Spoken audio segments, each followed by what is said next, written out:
दोस्तों नमस्कार। आपके अपने YouTube चैनल बातें साहित्य की पर आप सभी का एक बार पुनः हार्दिक स्वागत। मित्रों, आज हम पढ़ेंगे प्रताप नारायण मिश्र द्वारा रचित निबंध शिव मूर्ति, जिसकी रचना 19वीं शताब्दी के अंतिम वर्षों में की गई थी तथा सन 1933 में रमाकांत त्रिपाठी द्वारा प्रताप पीयूष में इसका संकलन किया गया था। मित्रों, प्रताप नारायण मिश्र, जिनका जीवन काल 1856 से 1894 ईस्वी है, भारतेंदु मंडल के साहित्यकारों में आपका स्थान उल्लेखनीय है। आप उत्तर प्रदेश के उन्नाव जिले के बेलथर गांव के रहने वाले थे। मिश्र जी का लेखन क्रम लावनी से शुरू हुआ। साहित्यिक क्षेत्र में उनकी सृजनात्मक प्रतिभा काव्य, नाटक, उपन्यास आदि अनेक रूपों में विकसित हुई। मित्रों, निबंध भारतेंदु युग का प्रतिनिधि गद्य रूप है। इस विधा में भारतेंदु मंडल की जिंदादिली और पुनर्जागरण चेतना की बुद्धिजीविता का सही समागम मिलता है। गद्य प्रसंगों को स्वच्छंद भाव से प्रस्तुत करने का भी निबंध विधा में पूरा अवसर है। प्रताप नारायण मिश्र की भाषा शैली में खास प्रकार का लोच दिखाई पड़ता है। उनके निबंधों को पढ़ते समय मानो ऐसा प्रतीत होता है कि वह सामने बैठकर वार्तालाप कर रहे हों। इस प्रकार पाठक को साथ लिए चलने की सहज वार्तालाप की सी शैली उल्लेखनीय को विशिष्ट और निजी बनाती है। इसके लिए वे प्रश्नवाचक वाक्य संरचना के साथ आधारभूत संस्कृत शब्दावली, ग्रामीण बोली की शब्दावली, उर्दू शब्दावली, मुहावरे, काव्यात्मकता, विस्मय बोधक चिन्ह, अल्प विराम, अर्धविराम आदि का सटीक प्रयोग करते हैं। मित्रों, इस निबंध में संस्कृति का उपपाठ निहित है और साथ ही यह कला का पाठ भी है। इसमें भारतीय मनुष्य का जागरण निहित है तथा प्रतीकों के माध्यम से बड़े सरल और सहज ढंग से इस बात को रेखांकित किया गया है कि भारत का शिक्षित वर्ग भारतीयता, भारतीय संस्कृति और भारतीय प्रतीकों के प्रति कितना उदासीन है। नवजागरण और स्वतंत्रता का आंदोलन भारत की खोज का आंदोलन था। इस निबंध में गुथा भारत की खोज का पाठ इसे उस काल और इस काल दोनों में प्रासंगिक बनाता है। इस निबंध में लक्षणा और व्यंजना के माध्यम से मिश्र जी ने उन सब की खबर ली है जो अपनी संस्कृति के प्रति उदासीन हैं, और उनकी भी खबर ली है जिन्होंने यह दुष्प्रचार किया है कि भारत बर्बर और असभ्य राष्ट्र है तथा यहाँ के लोग मूर्ख तथा बंदर और सांप नचाने वाले हैं। मित्रों, शिव मूर्ति कलाकृति अर्थात प्रतीक है। शिव मूर्ति के माध्यम से लेखक ने यह स्पष्ट किया है कि मनुष्यों के बीच वैर नहीं होना चाहिए। इतना ही नहीं, इस निबंध में आस्तिकता का पाठ भी दृष्टव्य है। वे कहते हैं कि हमारा मुख्य विषय शिव मूर्ति है और वह विशेषतः शैवों के धर्म का आधार है। इससे जुड़े अप्रतर्क्य विषयों का दिग्दर्शन मात्र करके लेखक ने अपने शैव भाइयों से पूछा है कि आप भगवान गंगाधर के पूजक होके वैष्णवों से किस बर्ते पर द्वेष रख सकते हैं। मित्रों, यह प्रश्न आज भी प्रासंगिक है क्योंकि धर्म और ईश्वर के नाम पर आज भी उन्माद और अराजकता का बोलबाला है। तब बात शैव, शाक्त, वैष्णव की थी, तो अब बात हिंदू, मुस्लिम, ईसाई और सिख की है। इसी द्वेष भाव से उत्पन्न आतंकवाद और सांप्रदायिकता की लपटों में आदमियत स्वाहा होती जा रही है। तो आइए मित्रों, चलते हैं प्रताप नारायण मिश्र जी के निबंध शिव मूर्ति की ओर और इसे पढ़कर समझने का प्रयत्न करते हैं। मिश्र जी लिखते हैं कि हमारे ग्रामदेव भगवान भूतनाथ अर्थात भगवान शिव सब प्रकार से एकथ्य, अप्रतर्क्य और अचिंत्य हैं। मित्रों, अप्रतर्क्य अर्थात जिसके विषय में तर्क वितर्क ना हो सके अथवा जो तर्क द्वारा निश्चित न हो सके, और अचिंत्य जिसका चिंतन न हो सके। तो मिश्र जी कहते हैं कि हमारे ग्रामदेव भगवान भूतनाथ अर्थात भगवान शिव सब प्रकार से एकथ्य हैं, अप्रतर्क्य हैं और अचिंत्य हैं। तो भी उनके भक्तजन अपनी रुचि के अनुसार उनका रूप, गुण, स्वभाव कल्पित कर लेते हैं। उनकी सभी बातें सत्य हैं, अतः उनके विषय में जो कुछ कहा जाए सब सत्य है। मनुष्य की भांति वे नाड़ी आदि बंधनों से बद्ध नहीं हैं। इससे हम उनको निराकार कह सकते हैं और प्रेम दृष्टि से अपने हृदय मंदिर में उनका दर्शन करके साकार भी कह सकते हैं। यथा तथ्य वर्णन उनका कोई नहीं कर सकता। तो भी जितना जो कुछ अभी तक कहा गया है और आगे कहा जाएगा सब शास्त्रार्थ के आगे निरी बकबक है और विश्वास के आगे मनः शांतिकारक सत्य है। महात्मा कबीर ने इस विषय में कहा है, वह निहायत सच है कि जैसे कई अंधों के आगे हाथी आवे और कोई उसका नाम बता दे तो सब उसे टटोलेंगे। यह तो संभव ही नहीं कि मनुष्य के बालक की भांति उसे गोद में लेके सब कोई अवयव का ठीक ठीक बोध कर ले। केवल एक अंग टटोल सकते हैं और दांत टटोलने वाला हाथी को खूंटी के समान, कान छूने वाला सूप के समान, पांव स्पर्श करने वाला खंबे के समान कहेगा। यद्यपि हाथी न खूंटे के समान है न खंबे के, पर कहने वालों की बात झूठी भी नहीं है। उसने भली भांति निश्चय किया है और वास्तव में हाथी का एक एक अंग वैसा ही है जैसा वे कहते हैं। ठीक यही हाल ईश्वर के विषय में हमारी बुद्धि का है। हम पूरा पूरा वर्णन व पूरा साक्षात कर लें तो वह अनंत कैसे, और यदि निरा अनंत मान के अपने मन और वचन को उनकी ओर से बिल्कुल फेर लें तो हम आस्तिक कैसे। सिद्धांत यह है कि हमारी बुद्धि जहां तक है वहां तक उनकी स्तुति, प्रार्थना, ध्यान, उपासना कर सकते हैं और इसी से हम शांति लाभ करेंगे। उनके साथ जिस प्रकार का जितना संबंध हम रख सकें उतना ही हमारा मन, बुद्धि, शरीर, संसार, परमार्थ के लिए मंगल है। जो लोग केवल जगत के दिखाने को व सामाजिक नियम निभाने को इस विषय में कुछ करते हैं, उनसे तो हमारी यही विनय है कि व्यर्थ समय न बितावें। जितनी देर पूजा पाठ करते हैं, जितनी देर माला सरकाते हैं, उतनी देर कमाने खाने, पढ़ने गुनने में ध्यान दें तो भला है। और जो केवल शास्त्रार्थी आस्तिक हैं, वे भी व्यर्थ ईश्वर को अपना पिता बना के निज माता को कलंक लगाते हैं। माता कह के बेचारे जनक को दोषी ठहराते हैं। साकार कल्पना करके व्यापकता का और निराकार कह के अस्तित्व का लोप करते हैं। हमारा यह लेख केवल उनके विनोदार्थ है जो अपनी विचार शक्ति को काम में लाते हैं और ईश्वर के साथ जीवित संबंध रख के हृदय में आनंद पाते हैं, तथा आप लाभकारक बातों को समझ के दूसरों को समझाते हैं। प्रिय पाठक, उनकी सभी बातें अनंत हैं, तो मूर्तियां भी अनंत प्रकार से बन सकती हैं और एक एक स्वरूप में अनंत उपदेश प्राप्त हो सकते हैं, पर हमारी बुद्धि अनंत नहीं है। इससे कुछ एक प्रकार की मूर्तियों का कुछ कुछ अर्थ लिखते हैं। मूर्ति बहुधा पाषाण की होती है। इसका प्रयोजन यह है कि उनसे हमारा दृढ़ संबंध है। दृढ़ वस्तुओं की उपमा पाषाण से दी जाती है। हमारे विश्वास की नींव पत्थर पर है, हमारा धर्म पत्थर का है। ऐसा नहीं कि सहज में और का हो जाए। इसमें बड़ा सुविधा अर्थात सुविधा यह भी है कि एक बार बनवा के रख ली, कई पीढ़ी को छुट्टी हुई। चाहे जैसे असावधान पूजक आवे, कोई हानि नहीं हो सकती है। धातु की मूर्ति से यह अर्थ है कि हमारा स्वामी द्रवणशील अर्थात दयामय है। जहां हमारे हृदय में प्रेमाग्नि धधकी, प्रेमाग्नि अर्थात प्रेम की तड़प या प्रेम की तीव्र आकांक्षा धधकी, वहीं हमारा प्रभु हम पर पिघल उठा। यदि हम सच्चे तदीय हैं, तदीय अर्थात उससे संबंध रखने वाले, ईश्वर से संबंध रखने वाले अर्थात उसके, यदि हम सच्चे तदीय हैं तो वह हमारी दशा के अनुसार बरतेंगे। यह नहीं कि उन्हें अपना नियम पालने से काम, हम चाहे मरें चाहे जिएं। रत्नमयी मूर्ति से यह भाव है कि हमारा ईश्वरीय संबंध अमूल्य है। जैसे पन्ना पुखराज की मूर्ति बिना एक गृहस्थी भर का धन लगाए नहीं हाथ आती, अर्थात पन्ना और पुखराज जैसे अमूल्य रत्नों की मूर्ति बनवाए तो उसमें बहुत सारा धन लगता है। यह बड़े ही अमीर का साध्य है। वैसे ही प्रेममय परमात्मा भी हमको तभी मिलेंगे जब हम अपने ज्ञान का अभिमान खो दें। यह भी बड़े ही मनुष्य का काम है। मृत्तिका की अर्थात मिट्टी की मूर्ति का यह अर्थ है कि उनकी सेवा हम सब ठोर कर सकते हैं, सब स्थान पर कर सकते हैं। जैसे मिट्टी और जल का अभाव कहीं नहीं है, वैसे ही ईश्वर का वियोग कहीं नहीं है। धन और गुण का ईश्वर प्राप्ति में कुछ काम नहीं, वह निर्धन के धन है। हुनरमंदों से पूछे जाते हैं बाबे हुनर पहले, अर्थात जो कलाकार होते हैं, जो हुनर वाले होते हैं, उन्हीं से कला के विषय के बारे में बाबे हुनर अर्थात कला का विषय, उन्हीं से कला के विषय के बारे में सर्वप्रथम पूछा जाता है।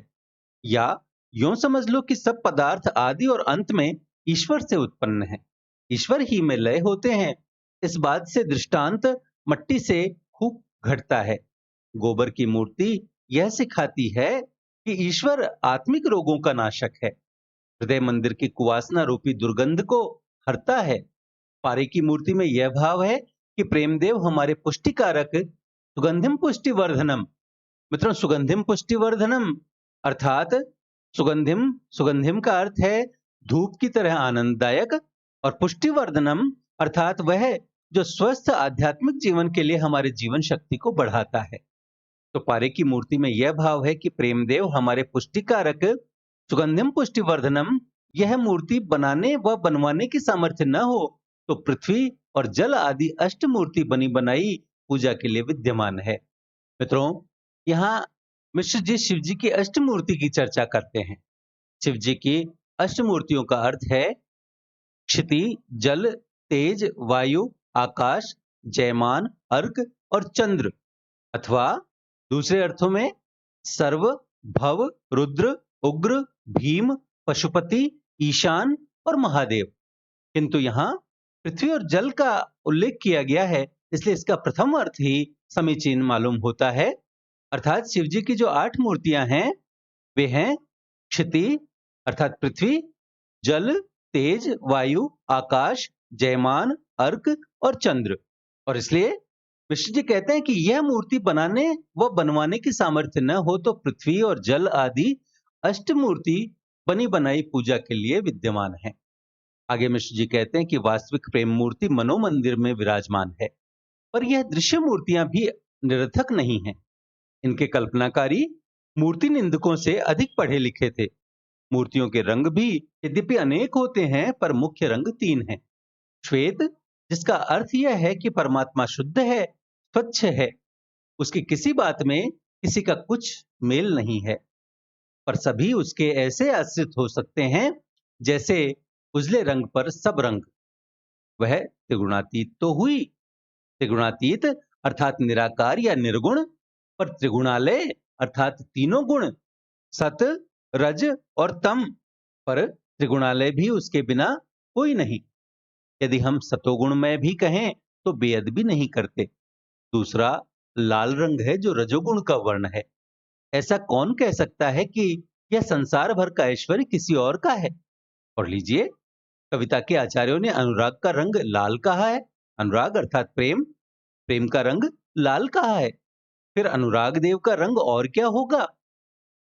तीसरा रंग काला है। उसका भाव सब सोच सकते हैं कि सबसे पक्का यही रंग है, इस पर दूसरा रंग नहीं चढ़ता। ऐसे ही प्रेमदेव सबसे अधिक पक्के हैं, उन पर और का रंग क्या चढ़ेगा? इसके सिवा बाह्य जगत के प्रकाशक नयन हैं। उनकी पुतली काली होती है। भीतर का प्रकाशक ज्ञान है। उसकी प्रकाशनी विद्या है, जिसकी समस्त पुस्तकें काली मसी अर्थात स्याही से लिखी जाती हैं। फिर कहिए, जिससे अंतर बाहर दोनों प्रकाशित होते हैं, जो प्रेमियों को आंख की ज्योति से भी प्रियतर है और जो अनंत विद्यामय है, उसका फिर और क्या रंग हम माने? हमारे रसिक पाठक जानते हैं किसी सुंदर व्यक्ति की आंखों में काजल और गोरे गोरे गाल पर तिल कैसा भला लगता है कि कवियों भरे की पूरी शक्ति, रसिकों भर का सर्वस्व एक बार उस शोभा पर निछावर हो जाता है। यहां तक कि जिनके असली तिल नहीं होता, उन्हें सुंदरता बढ़ाने को कृत्रिम तिल बनाना पड़ता है। फिर कहिए तो, सर्व शोभामय परम सुंदर का कौन सा रंग कल्पना करोगे? समस्त शरीर में सर्वोपरि सिर है और उस पर केश कैसे होते हैं? फिर सर्वोत्कृष्ट देवादिदेव का और क्या रंग है? यदि कोई बड़ा मैदान हो लाखों कोस का और रात को उसका अंत लिया चाहो तो 100-200 दीपक जलाओगे, पर क्या उनसे उसका छोर देख लोगे? केवल जहां दीप ज्योति है वहीं तक देख सकोगे, फिर आगे अंधकार ही तो है। ऐसे ही हमारी हमारे अगणित ऋषियों की सबकी बुद्धि जिसका ठीक हाल नहीं प्रकाश शक्ति, उसे अप्रकाशवत न माने तो क्या माने? रामचंद्र, कृष्णचंद्र आदि को यदि अंग्रेजी जमाने वाले ईश्वर न माने तो भी यह मानना पड़ेगा कि हमारी अपेक्षा ईश्वर से और उनसे अधिक संबंध था। फिर हम क्यों न कहें कि यदि ईश्वर का अस्तित्व है तो इसी रंग ढंग का है। अब आकारों पर ध्यान दीजिए। अधिकतर शिव मूर्ति लिंगाकार होती है, जिसमें हाथ, पांव, मुख कुछ नहीं होते। सब मूर्ति पूजक कह देंगे कि हमको साक्षात ईश्वर नहीं मानते, न उनकी यथा तथ्य प्रतिकृति माने, केवल ईश्वर की सेवा करने के लिए एक संकेत चिन्ह मानते हैं। यह बात आदि में शैवों ही के घर से निकली है, क्योंकि लिंग शब्द का अर्थ ही चिन्ह है। सच भी यही है। जो वस्तु बाह्य नेत्रों से नहीं देखी जाती, उसकी ठीक ठीक मूर्ति ही क्या। आनंद की कैसी मूर्ति, दुख की कैसी मूर्ति, रागिनी की कैसी मूर्ति, केवल चित्त वृत्ति, केवल उसके गुणों का कुछ द्योतन। मित्रों, द्योतन अर्थात गुणों को प्रकट करना या व्यक्त करना या दिखाना। बस ठीक शिव मूर्ति यही है।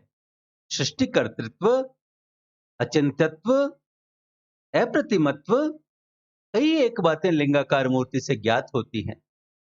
ईश्वर यावत संसार का उत्पादक है। ईश्वर कैसा है, यह बात पूर्ण रूप से कोई नहीं वर्णन कर सकता। अर्थात उसकी सभी बातें गोल हैं। बस जब सभी बातें गोल हैं, तो चिन्ह भी हमने गोलमोल कल्पना कर लिया। यदि न तस्य प्रतिमास्ति का ठीक अर्थ यही है कि ईश्वर प्रतिमा नहीं है, तो इसकी ठीक सिद्धि ज्योतिर्लिंग ही से होगी, क्योंकि जिसमें हाथ, पांव, मुख, नेत्र आदि कुछ भी नहीं है, उसे प्रतिमा कौन कह सकता है। मित्रों, यहाँ मिश्र जी ने न तस्य प्रतिमास्ति का उल्लेख किया है। न तस्य प्रतिमास्ति यही यजुर्वेद के 32वें अध्याय का तीसरा श्लोक है, जिसके अंतर्गत लिखा गया है कि न तस्य प्रतिमास्ति यस्य नाम महद यशः हिरण्यगर्भ इत्येष मामा हिंसित इत्येषा यशमान न जात इत्येष। अर्थात उसकी कोई प्रतिमा अथवा उपमा या तुलना नहीं है, क्योंकि उसकी महिमा अनंत है, अर्थात उसके गुण अनंत हैं। वह संपूर्ण सृष्टि को अपने गर्भ में धारण करने वाला अर्थात हिरण्यगर्भ है, सर्वव्यापक है। यस्मान न जाता है अर्थात सर्वव्यापक है।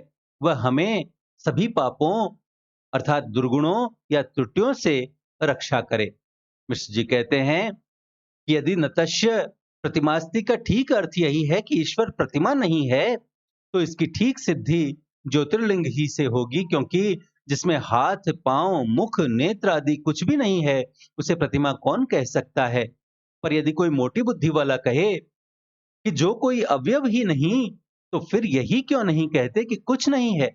हम उत्तर दे सकते हैं कि आंखें हों तो धर्म से कह सकते हो कि कुछ नहीं है। तात्पर्य यह है कि कुछ है और कुछ नहीं है, दोनों बातें ईश्वर के विषय में न कही जा सकें, न नहीं कही जा सकें, और हाँ कहना भी ठीक है एवं नहीं कहना भी ठीक है। इसी भांति शिवलिंग भी समझ लीजिए। वह निरवयव है पर मूर्ति है।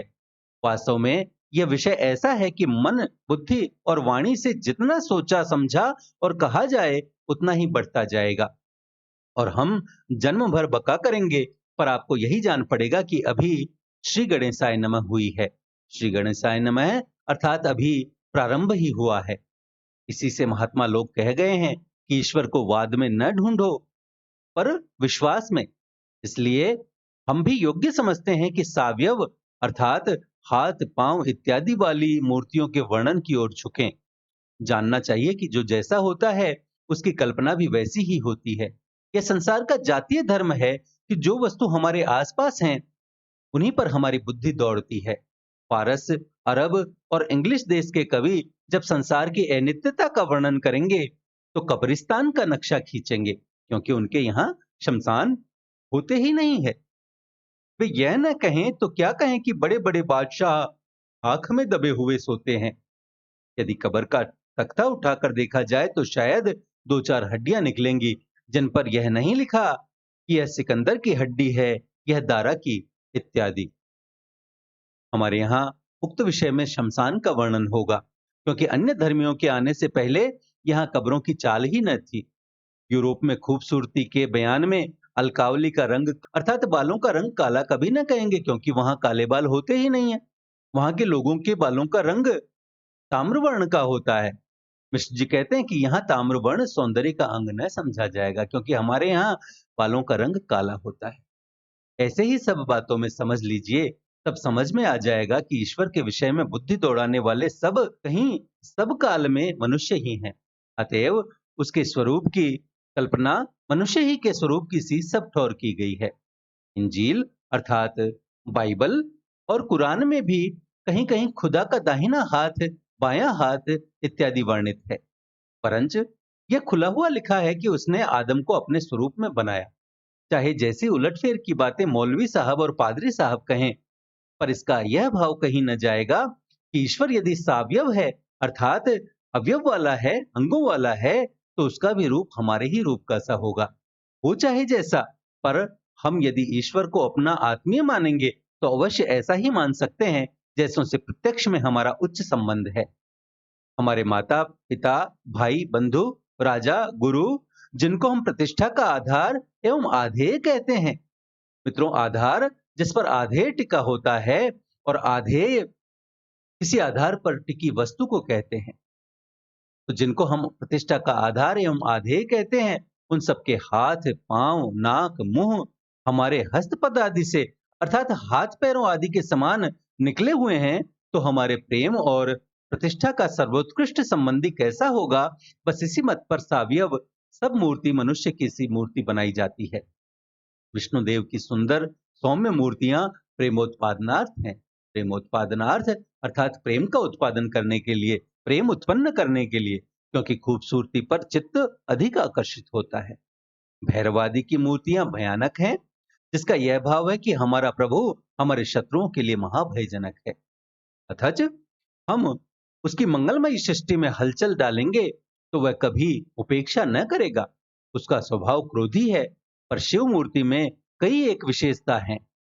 उनके द्वारा हम यह उपकार यथामति ग्रहण कर सकते हैं। सिर पर गंगा का चिन्ह होने से यह भाव है कि गंगा हमारे देश की सांसारिक और पारमार्थिक सर्वस्व हैं और भगवान सदाशिव विश्वव्यापी हैं। अतः विश्वव्यापी की मूर्ति कल्पना में जगत व सर्वोपरि पदार्थ ही शिर स्थानी कहा जा सकता है। दूसरा अर्थ यह है कि पुराणों में गंगा की विष्णु के चरण से उत्पत्ति मानी गई है और शिवजी को परम वैष्णव कहा गया है। उस परम वैष्णवता की पुष्टि इससे उत्तम और क्या हो सकती है कि उनके चरण निर्गत जल को अर्थात चरणों से निकले जल को सिर पर धारण करें। ऐसे ही विष्णु भगवान को परम शैव लिखा है कि भगवान विष्णु नित्य सहस्त्र कमल पुष्पों से सदाशिव की पूजा करते थे। एक दिन एक कमल घट गया तो उन्होंने यह विचार के कि हमारा नाम कमल नयन है, अपना नेत्र कमल शिव जी के चरण कमल को अर्पण कर दिया। सच है, अधिक शैवता और क्या हो सकती है। हमारे शास्त्रार्थी भाई ऐसे वर्णन पर अनेक कुतर्क कर सकते हैं, पर उनका उत्तर हम कभी पुराण प्रतिपादन से देंगे। इस अवसर पर हम इतना ही कहेंगे कि ऐसे ऐसे संदेह बिना कविता पढ़े कभी नहीं दूर होने के। हाँ, इतना हम कह सकते हैं कि भगवान विष्णु की शैवता और भगवान शिव की वैष्णवता का अलंकारिक वर्णन है। वास्तव में विष्णु अर्थात व्यापक और शिव अर्थात कल्याणमय, यह दोनों एक ही प्रेम स्वरूप के नाम हैं, पर उसका वर्णन पूर्णतया असंभव। अतः कुछ कुछ गुण एकत्र करके दो स्वरूप कल्पना कर लिए गए हैं, जिसमें कवियों को वचन शक्ति के लिए आधार मिले। हमारा मुख्य विषय शिव मूर्ति है और वह विशेषतः शैवों के धर्म का आधार है। अतः इन प्रतर्क के विषयों को दिग्दर्शन मात्र कथन करके अपने शैव भाइयों से पूछते हैं कि आप भगवान गंगाधर के पूजक होके वैष्णवों से किस बरते पर द्वेष रख सकते हैं। यदि धर्म से अधिक मतवालेपन पर श्रद्धा हो तो अपने प्रेमाधार भगवान भोलानाथ को परम वैष्णव एवं गंगाधार कहना छोड़ दीजिए। नहीं तो सच्चा शैव वही हो सकता है जो वैष्णव मात्र को आपको देवता समझे। इसी भांति यह भी समझना चाहिए कि गंगा जी परम शक्ति हैं। इससे शैवों को शाक्तों के साथ भी विरोध अयोग्य है। यद्यपि हमारी समझ में तो आस्तिक मात्र को किसी से द्वेष बुद्धि रखना पाप है, क्योंकि सब हमारे जगदीश ही की प्रजा हैं, सब हमारे खुदा ही के बंदे हैं। इस नाते सभी हमारे आत्मीय बंधु हैं। पर शैव समाज का वैष्णव और शाक्त लोगों से विशेष संबंध ठहरा।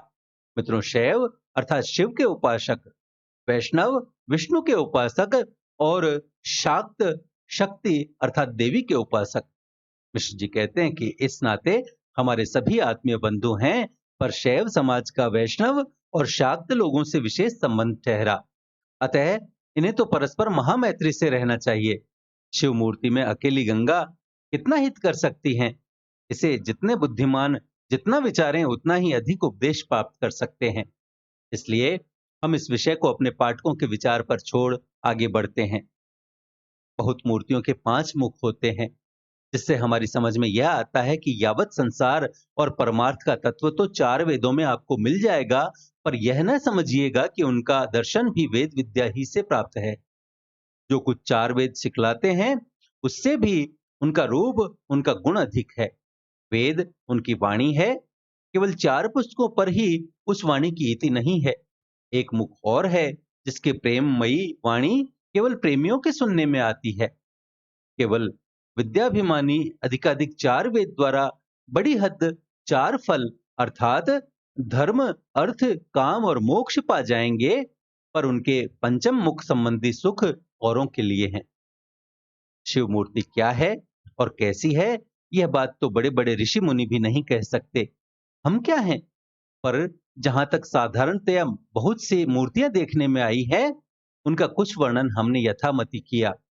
यद्यपि कोई बड़े बुद्धिमान इस विषय में लिखते तो बहुत सी उत्तमोत्तम बातें और भी लिखते, पर इतने लिखने से भी हमें निश्चय है कि किसी न किसी भाई का कुछ भला हो ही रहेगा।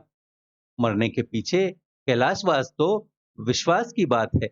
हमने न कैलाश देखा है, न किसी देखने वाले से कभी वार्तालाप अथवा पत्र व्यवहार किया है। हाँ, यदि होता होगा तो प्रत्येक मूर्ति के पूजक को ही रहेगा। पर हमारी इस अक्षरमयी मूर्ति के सच्चे सेवकों को संसार ही में कैलाश का सुख प्राप्त होगा, इसमें संदेह नहीं है, क्योंकि जहां शिव है वहां कैलाश है। तो जब हमारे हृदय में शिव होंगे, तो हमारा हृदय मंदिर क्यों न कैलाश होगा? हे विश्वनाथ, कभी हमारे हृदय मंदिर को कैलाश बनाओगे? कभी वह दिन दिखाओगे कि भारतवासी मात्र केवल तुम्हारे हो जाएं और यह पवित्र भूमि फिर कैलाश हो जाए? जिस प्रकार अन्य धातु पाषाणादि निर्मित मूर्तियों का रामनाथ, वैद्यनाथ, आनंदेश्वर, खेरेश्वर आदि नाम होता है, वैसे इस अक्षरमयी शिव मूर्ति के अगणित नाम हैं। रुद्रेश्वर, मंगलेश्वर, भारतेश्वर इत्यादि, पर मुख्य नाम प्रेमेश्वर है। कोई महाशय प्रेम का ईश्वर न समझे। मुख्य अर्थ है कि प्रेममय ईश्वर। इनका दर्शन भी प्रेम चक्षु के बिना दुर्लभ है। जब अपनी अकर्मण्यता का और उनके एक एक उपकार का सच्चा ध्यान जमेगा, तब अवश्य हृदय उमड़ेगा और नेत्रों से अश्रुधारा बह चलेगी। उस धारा का नाम प्रेम गंगा है। उसी के जल से स्नान कराने का महात्म्य है। हृदय कमल उनके चरणों पर चढ़ाने से अक्षय पुण्य है। यह तो इस मूर्ति की पूजा है, जो प्रेम के बिना नहीं हो सकती। पर यह भी स्मरण रखिए कि यदि आपके हृदय में प्रेम है, तो संसार भर के मूर्तिमान और अमूर्तिमान सब पदार्थ शिव मूर्ति हैं, अर्थात कल्याण का रूप हैं। नहीं तो सोने और हीरे की मूर्ति तुच्छ है। यदि उससे स्त्री का गहना बनवाते तो उसकी शोभा होती, तुम्हें सुख होता, भैयाचार्य में नाम होता, विपत्ति काल में निर्वाह होता। पर मूर्ति से कोई बात सिद्ध नहीं हो सकती। पाषाण, धातु, मृत्तिका का कहना ही क्या है, स्वयं तुच्छ पदार्थ हैं। केवल प्रेम ही के नाते ईश्वर हैं, नहीं तो घर की चक्की से भी गए बीते, पानी पीने के भी काम के नहीं। यही नहीं, प्रेम के बिना ध्यान ही में क्या ईश्वर दिखाई देगा? जब चाहो आंखें मूंद के अंधे की नकल कर देखो, अंधकार के सिवाय कुछ न सूझेगा। वेद पढ़ने में हाथ मुंह दोनों दुखेंगे। अधिक श्रम करोगे, दिमाग में गर्मी चढ़ जाएगी। खैर, इन बातों के बढ़ाने से क्या है? जहां तक सहृदयता से विचार कीजिएगा, वहां तक यही सिद्ध होगा कि प्रेम के बिना वेद झगड़े की जड़, धर्म बेसिर पैर के काम, स्वर्ग शेख चिल्ली का महल, मुक्ति प्रेत की बहिन है। ईश्वर का तो पता ही लगना कठिन है। ब्रह्म शब्द ही नपुंसक अर्थात है, और हृदय मंदिर में प्रेम का प्रकाश है, तो संसार शिवमय है, क्योंकि प्रेम ही वास्तविक शिव मूर्ति अर्थात कल्याण का रूप है। मित्रों, प्रताप नारायण मिश्र जी समन्वय के पक्षधर हैं। वे अंधी आस्था के स्थान पर तर्क का पाठ प्रस्तुत करते हैं। वे कहते हैं कि यदि धर्म से अधिक मतवालेपन पर श्रद्धा हो तो अपने प्रेमाधार भगवान भोलानाथ को परम वैष्णव और गंगाधर कहना छोड़ दीजिए। नहीं तो सच्चा शैव वही हो सकता है जो वैष्णव मात्र को अपना देवता समझे। वे आगे कहते हैं कि इससे शैवों का शाक्तों के साथ विरोध अयोग्य है। हमारी समझ में तो आस्तिक मात्र को किसी से द्वेष बुद्धि रखना पाप है, क्योंकि सब हमारे जगदीश जी की ही प्रजा हैं, सब हमारे खुदा ही के बंदे हैं। इस नाते सभी हमारे आत्मीय बंधु हैं। मित्रों, विश्व बंधुत्व का यह दर्शन लोकतांत्रिक और सह अस्तित्व का दर्शन है, जिसकी आज की दुनिया को सबसे ज्यादा जरूरत है। अपनी बात को सहज और सुग्राह्य बनाने के लिए कहानी के भीतर कहानी को गूंथना प्राचीन भारतीय कथा शैली है, और इस निबंध में भी इसी अंतरकथा की तकनीक का सुंदर प्रयोग मिलता है। पुराणों में गंगा की विष्णु के चरण से उत्पत्ति मानी गई है और शिवजी को परम वैष्णव कहा गया है। उस पर वैष्णवता की पुष्टि इससे उत्तम और क्या हो सकती है कि उनके चरण निर्गत जल को सिर पर धारण करें। ऐसे विष्णु भगवान को परम शैव लिखा है कि विष्णु भगवान नित्य सहस्त्र कमल पुष्पों से सदाशिव की पूजा करते थे। एक दिन एक कमल घट गया तो उन्होंने यह विचार करके कि हमारा नाम कमल नयन है, अपना नेत्र कमल शिव जी के चरण कमल को अर्पण कर दिया।